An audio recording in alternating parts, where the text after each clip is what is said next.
When I spoke to you on the phone when we first met, I was really intrigued with the fact that you have traveled a lot internationally, and the first thing that comes to my mind is quarantining and PCR tests and masks. And I asked you if you've had to do any of those, and you said no, and my mind just went crazy. And I want to do a little bit of a role play with you in a sense where you get out of the plane and you're confronted with the federal police or whatever it is, the security guards. What do you say to them? So let me see. One of the times I was detained for 4 hours was, say, in Dublin Airport with the airport police. So they have, a system that you have to fill in a passenger locator form. Mm-hmm.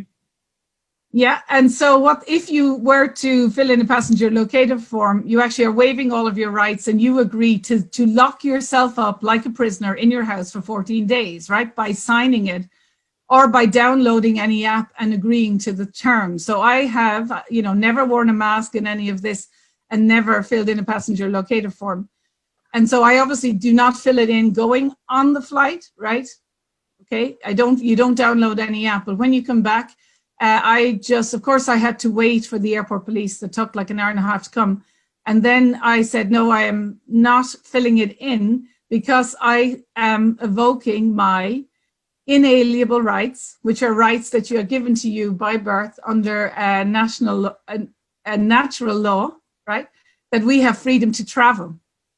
And so if you know the law, which has ended up in English constitutional law, which is the basis of the English legal system, across the world, including in Australia and Ireland, that the natural law, you have rights that can never be taken away.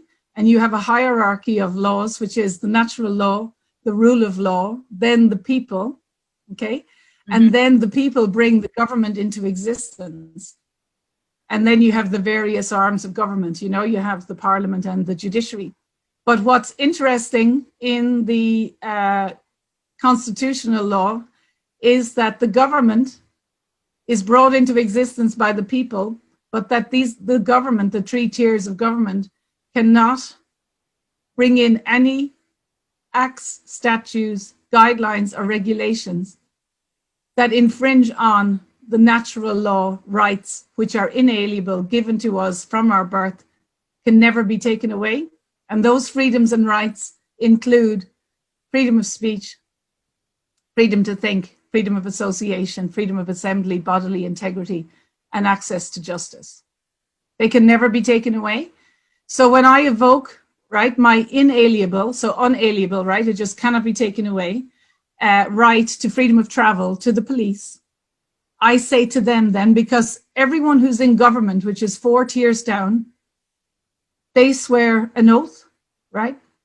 And they swear an oath to uphold the constitutions, and the constitutions are brought into existence under natural law, which is stated in their preamble or is, in the history of law, that governments can bring in nothing that will infringe on our freedom to travel, right? Now, of course, it doesn't mean if you travel to another country that you have to have an immigration system or a visa system, right? But if you are a person or a citizen of your own country, you have, rights to come, and if you have rights to travel, right? So it just means that for no reason can they stop you traveling, okay?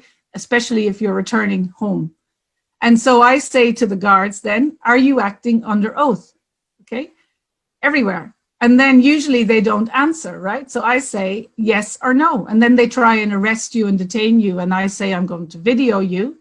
And they say, you can't video me in the airport. And then I say, yes, I can video you, because if you're committing a crime as a servant or a civil servant or an oath taker, right, as a salary from the government that we're paying, then you can video. And then they say, no, we have all these guidelines. And I say, no, a guideline cannot infringe it. So that if you touch me with handcuffs, right, I don't consent to be stopped.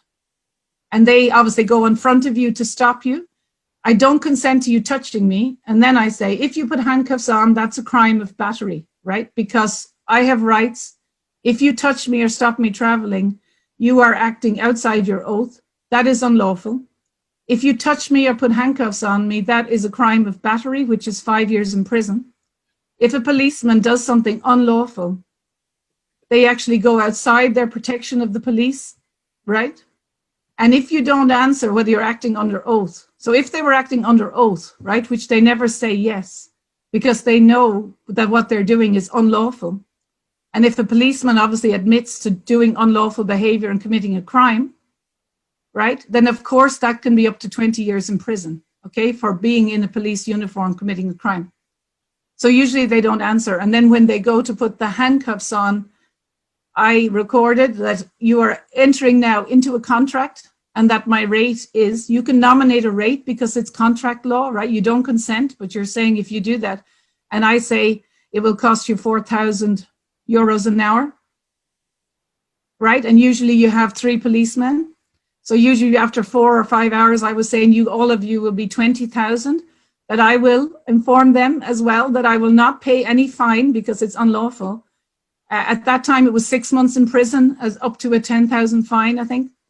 And that I will just charge every hour to them, including preparing the case. It will go to the High Court and the Supreme Court, and I will win because what you're doing is unlawful. So unlawful detention, kidnapping, the crime of battery, and a policeman acting under oath, you know, additionally dressed up as a policeman going around falsely arresting people. And often, you know, they obviously are not that well informed. So I have, you know, been detained by 10 police, I think, in Berlin when I was going over. And then in Trafalgar Square, I was one of them, you know, one of 5 or 6 people organizing the Trafalgar Square in England. And the police were doing, you know, to detain us on the days. And I said it to them all. And they all decided not to arrest me and to let me go everywhere. But if you sign the form, which I've never done, you are actually reneging your rights. So it's very insidious, right? So when they get you to fill in the passenger, you know, the way in the beginning, it was actually harder in the beginning because everybody in the airport were saying, have you filled the passenger locator form? So I would say, you know, just no, right? And then, but if you do that before you come to the airport, you are actually waiving, you're basically signing to say, I agree, you know, voluntarily to lock myself into my home for 2 weeks so I can't earn an income. And potentially you're voluntarily subjecting yourself to PCR testing. But because I was coming in and out of the country, you know, every week traveling, of course, I never signed the form, but if you did, it would mean then that any time in my life, they could go back if you've traveled a week later, right? That I would have, if I had done it, signed a form to confine myself, lock myself as a prisoner in my home. And if I went to the airport system again, they could come back and say that the terms, if you breach your voluntary signature of the passenger locator form, they can then say that that is a crime. And then you would have signed voluntarily that you were going to imprison yourself in your home. And then if you left your home to go on a plane, then you would have committed a crime, right? So therefore, people need to be aware of their, you know, the law and their rights. And my long-term plan is to, of course, educate people. It's very easy on the natural law, you know, constitutional law, common law, whatever.